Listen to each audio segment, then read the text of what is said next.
성도 여러분 안녕하세요. 3월 9일 목요일입니다. 함께 찬송가 337장 내 모든 시험 무거운 짐을 찬양하겠습니다.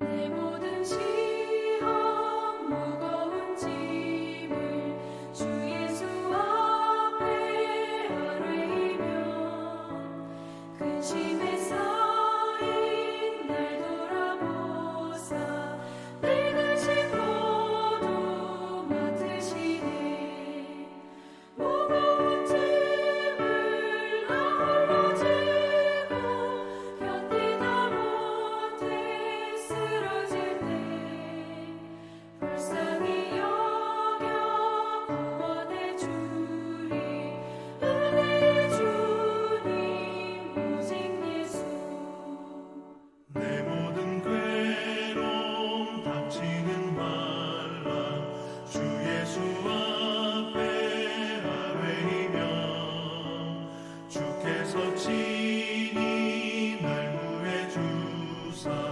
넓으신 사랑 베푸시네 무거운 짐을 나 홀로 지고 견디다 못해 쓰러질 때 불쌍히 여겨 구원해 주리 은혜의 주님 오직 예수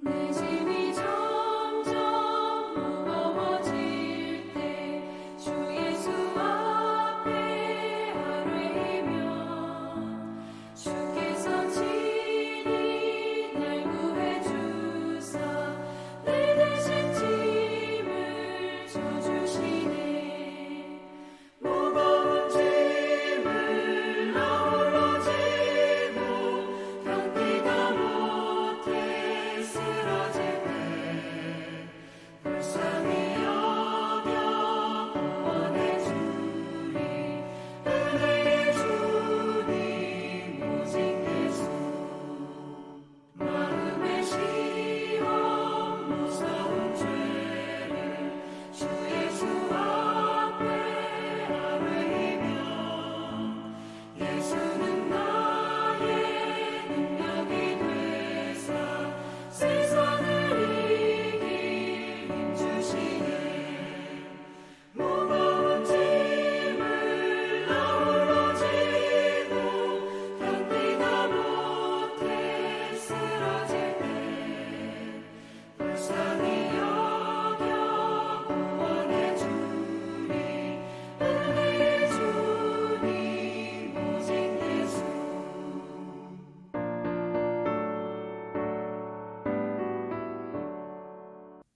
아멘. 이 시간 함께 나눌 말씀은 사무엘상 20장 24절에서 34절입니다.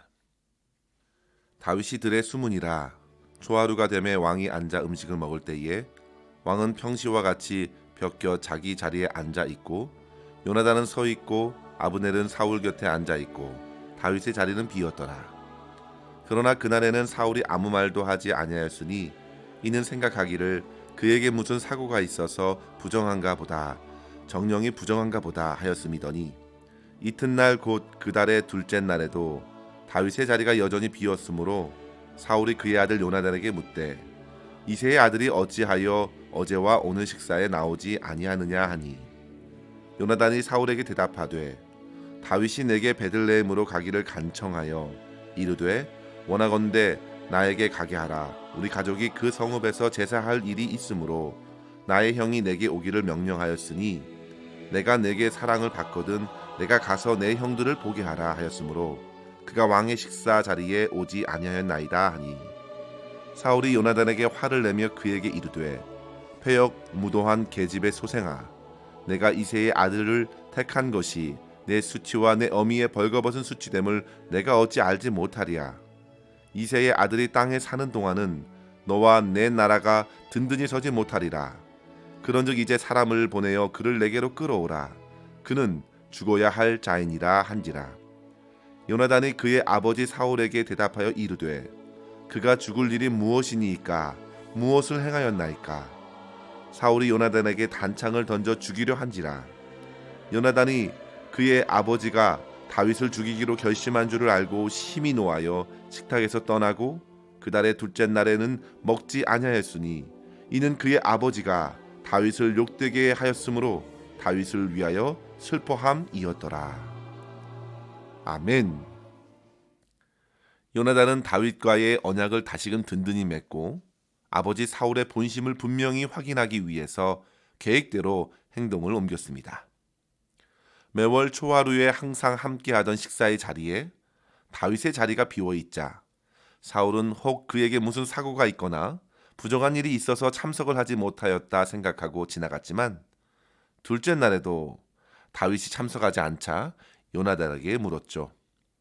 그러자 요나단이 다윗의 요청으로 그가 베들레헴에 제사하러 가도록 허락했고 그 때문에 식사 자리에 오지 않았다고 대답합니다. 그러자 그 대답을 들은 사울은 화가 치밀어 올라서 아들 요나단을 향하여 거침없이 저주의 말들을 쏟아내었습니다. 그러면서 요나단에게 말합니다. 내가 다윗을 택한 것은 너의 수치가 되고 내 어미에게도 큰 수치가 될 것을 어찌 모르느냐.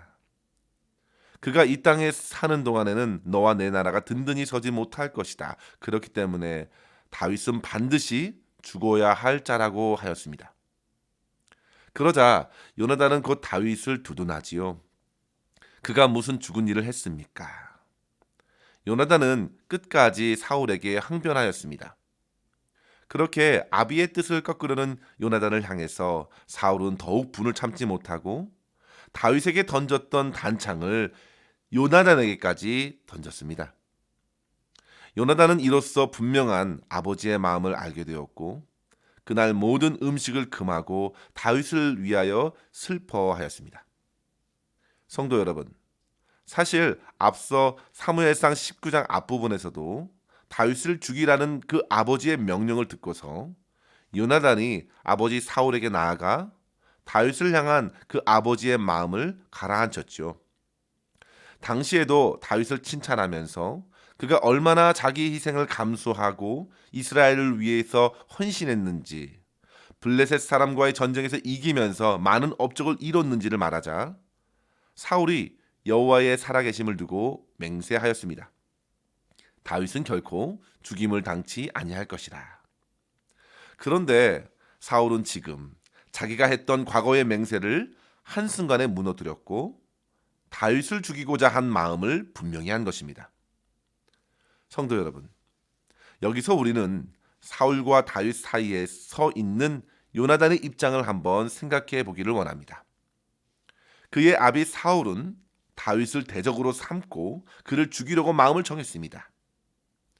그를 아비로 두고 있는 한 요나단의 심정이 얼마나 안타까울지 한번 생각해 보십시오. 그리고 요나단에게 있어서 다윗은 둘도 없는 친구였습니다. 그는 참으로 사울 왕과 이스라엘을 위해서 큰 희생을 감수하며 헌신하는 용사였습니다. 요나단은 그에게서 함께 하시는 하나님을 보았고 그를 사랑하며 그와 언약을 맺었습니다.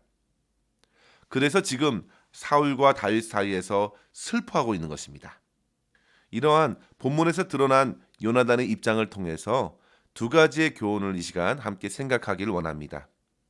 첫째로 성도 여러분, 먼저 우리들은 세상을 향하여 주님을 끝까지 드러낼 수 있는 성도로 살 것을 새롭게 결단해야겠습니다. 우리는 사울을 향하여 요나단이 끝까지 다윗의 희생과 충성에 대해 변호하고 있는 것을 보게 됩니다. 다윗뿐만 아니라 요나단은 다윗을 해하려는 사울 왕에 대해서 인내심을 갖고 신중하고 그리고 간곡하게 이해를 구했습니다. 어떻게든 사울 왕의 마음을 돌이켜 모두 함께 이스라엘의 발전을 위해 헌신하면 얼마나 좋겠습니까? 그러나 결국 사울은 요나단에게도 창을 던지면서 결코 그가 품은 증오와 시기를 내려놓지 않을 것을 분명히 했습니다. 요나단이 다윗의 입장에 서 있었을 때 30절에 보시면 사울에게서 이런 말을 듣지요. 패영무도한 계집의 소생아. 이 30절의 사울의 말을 우리말 성경에서는 이렇게 표현했습니다. 너 반역자이며 사악한 여자의 자식아. 내가 그 이새의 아들 쪽을 택한 걸 내가 모를 줄 아느냐? 내게도 망신이지만 널 낳아준 어미에게도 망신이다. 마치 벌거벗은 수치를 가져오는 망신이라는 것입니다. 성도 여러분, 이러한 저주의 말을 들으면서도 요나단은 아버지 사울을 미워할 수가 없었습니다. 그저 안타까워할 뿐이었습니다. 31절에 보시면요, 사울이 그렇게 말한 이유가 분명히 나와 있죠. 그것은 바로 너와 내 나라가 든든히 서지 못할 것이기 때문이라 했습니다. 그래서 다윗을 죽여야 한다는 것이죠. 다윗이 왕위를 차지하면 사울의 가족에게는 소망이 없다는 것입니다. 그는 자기의 왕위를 계속 지키고 싶었습니다. 그러나 성도 여러분, 그것은 어디까지나 사울 왕의 생각입니다. 결코 그 생각대로 되지 않습니다.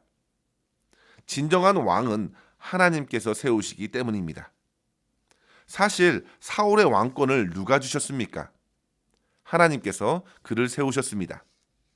그런데 그 하나님을 무시하는 왕위가 무슨 의미가 있을까요? 사울은 철저히 하나님을 등지고서 하나님께서 주신 것들을 내 것이냥 붙들고 있는 것입니다. 그런데 곧 그것들이 사울의 영혼을 독차지한 것입니다. 하나님의 영이 떠난 그에게 악령이 찾아와 그를 붙들었던 것과 마찬가지입니다. 그렇게 그는 왕위를 붙들고 그의 자식에게 그것을 물려준들 그것이 과연 자녀에게 유익한 것인지 생각해야 했습니다. 오히려 요나단은 그런 왕권이 아니라 하나님께서 함께 하시는 다윗에게 주목한 것입니다. 그리고 그를 사랑하고 그를 대변합니다. 그것이 곧 하나님의 뜻임을 요나단은 알고 믿고 있었습니다. 성도 여러분, 세상에서 성도들의 삶이 그러합니다. 요나단이 다윗을 통해 하나님의 임재를 보며 그를 사랑하고 그를 신실하게 변호한 것처럼 세상에서 성도들은 예수 그리스도를 통해서 하나님을 보기 때문에 주님을 사랑하고 주님을 신실하게 증거하는 삶을 살아가야 하는 것이죠. 우리는 세상에서 무슨 몹쓸 말을 들을 수도 있겠습니다. 세상 사람들은 우리에게 온갖 저주를 쏟아내면서 어리석고 패역하다고 할 수도 있겠습니다. 온갖 말로써 심지어 강한 핍박으로 주님과의 관계를 끊어내라고 유혹할 수도 있겠습니다. 그러나 결코 우리는 그렇게 타협할 수 없습니다. 성도 여러분, 주님이 없는 생명이 무슨 의미가 있고 주님이 없는 지위나 권세, 부요함과 지혜가 무슨 소용이 있겠습니까? 따라서 우리는 오직 세상에서 주님을 끝까지 드러낼 수 있는 삶을 살아가기를 새롭게 결단할 수 있기를 바랍니다. 처음 예수님을 믿고 가족들에게 외면을 받아 심한 핍박을 겪어야 했던 믿음의 1세대들이 우리 주변에 참 많이 계십니다. 그러나 그 믿음이 참으로 소중한 것이죠. 핍박이 더할수록 하나님의 은사는 크고 하나님의 놀라운 임재를 더욱 깊이 그리고 더욱 풍성히 누릴 수 있게 됩니다. 성도 여러분, 세상은 하나님에게 모든 것을 은혜로 풍성히 받았습니다. 그러나 가장 큰 죄악은 그 하나님을 등지고 자기들의 힘과 권세를 내세우며 스스로 왕 노릇한다는 것입니다. 사울의 굽히지 않는 의지가 그와 같은 세상의 교만을 고스란히 보여줍니다. 따라서 성도 여러분, 우리는 언제나 이러한 사울의 마음을 경계해야 하고 요나단이 보여준 다윗을 향한 믿음과 사랑의 도전을 얻어서 우리 주 예수 그리스도에 대한 그 사랑과 믿음을 따라 오늘도 타협 없이 이 세상 가운데에 주의 복음을 나타내는 성도의 삶을 살아갈 수 있기를 간절히 축원합니다. 둘째로 요나단이 다윗을 향해 애통하는 마음을 갖고 맺은 언약을 끝까지 지켜낸 것처럼 성도들은 이 땅에서 주님께서 성취하신 그 언약의 말씀 안에서 서로 신실한 사랑으로 세워주는 관계로 살아가야 되겠습니다. 본문에서 요나단은 아버지의 마음을 확인하고 화가 났습니다. 도저히 아버지의 식탁을 대할 수가 없었고 그날 잔치의 모든 음식에 입을 대지 않았습니다. 그러면서 그는 다윗을 향하여 슬퍼합니다. 다윗을 대하는 아버지의 어리석은 마음을 안타까워하며 요나단은 다윗이 도망할 수 있도록 돕는 자가 됩니다. 그리고 그는 아버지에게 평생 미움받을 위협을 무릅쓰고서라도 다윗과의 언약을 끝까지 지켜나갑니다. 성도 여러분, 요나단이 다윗과의 약속을 신실하게 지키기 위해서는 일단 왕이 될 자기의 미래도 모두 희생하는 것입니다. 그는 사무엘상 20장 17절에 이른 대로 자기 생명을 사랑하는 것 같이 다윗을 사랑했습니다. 그렇게 하나님 앞에 맺은 사랑의 언약을 그는 끝까지 지켜내는 것입니다. 요나단이 결국 다윗의 길을 열어주지 않습니까? 그리고 신실한 친구로서 다윗을 향한 하나님의 뜻이 성취되도록 그를 돕습니다. 이제 다음 장부터 요나단은 다윗을 만나지 못합니다. 그러나 비록 몸은 떨어져 있어도 요나단은 끝까지 다윗과 함께 하였습니다. 하나님 앞에서 맺은 사랑의 그 언약은 그 둘을 하나로 묶어주었기 때문입니다. 결국 다윗은 왕이 되고 이스라엘의 하나님을 드러내게 됩니다. 사랑하는 성도 여러분, 저와 여러분이 많은 연약함을 안고서도 이렇게 하나님께 예배할 수 있는 것은 바로 우리 주 예수 그리스도께서 언약을 신실하고 충성스럽게 성취하셨기 때문입니다. 주님께서는 누구보다 저와 여러분을 사랑하십니다. 그 사랑의 언약을 세상의 그 무엇도 막을 수 없었습니다. 우리는 다윗과 요나단 사이에서 펼쳐진 사랑과 언약의 성실한 이행을 통해서 예수 그리스도의 구원의 성취를 보게 됩니다. 요나단은 다윗을 적대시하는 분위기로 가득한 사울 왕궁에 있으면서도 끝까지 다윗을 응원했고 그와 맺은 언약을 잊지 않고 간직하였습니다. 그리고 후에 다윗 또한 그 언약을 기억하고 요나단에 하나 남겨진 자녀 무비보셋을 돌보며 은혜를 갚게 됩니다. 성도 여러분, 우리는 요나단과 비할 수 없는 우리 주 예수 그리스도의 언약적 사랑을 받은 다윗과 같은 성도입니다. 주님께서 지금도 저와 여러분을 잊지 않으시고 응원하시고 기도하십니다. 그 사랑을 힘입고 우리는 비로소 우리를 향한 하나님의 뜻을 이 땅에서 이루는 삶을 살아가는 것입니다. 그리고 다윗과 요나단이 서로 맺은 언약 안에서의 그 사랑을 성도들 간에 실천하면서 서로 기도하고 격려하며 말씀을 따라 섬겨가면서 우리 안에 역사하시는 하나님의 역사를 경험하고 하나님께 영광 올려드릴 수 있는 그런 아름다운 믿음의 공동체를 이루어가기를 주의 이름으로 간절히 축원합니다. 기도하겠습니다. 하나님 아버지, 주님의 크신 은혜에 감사합니다. 저희들을 주님의 사랑으로 붙들어 주시고 하나님 나라를 바라보며 살게 하시니 감사합니다. 아버지 하나님, 주께서 저에게 은혜로 허락하신 모든 것에 늘 감사하게 하여 주시고 겸손히 주님과 함께 행할 수 있도록 우리의 심령을 새롭게 하여 주시옵소서.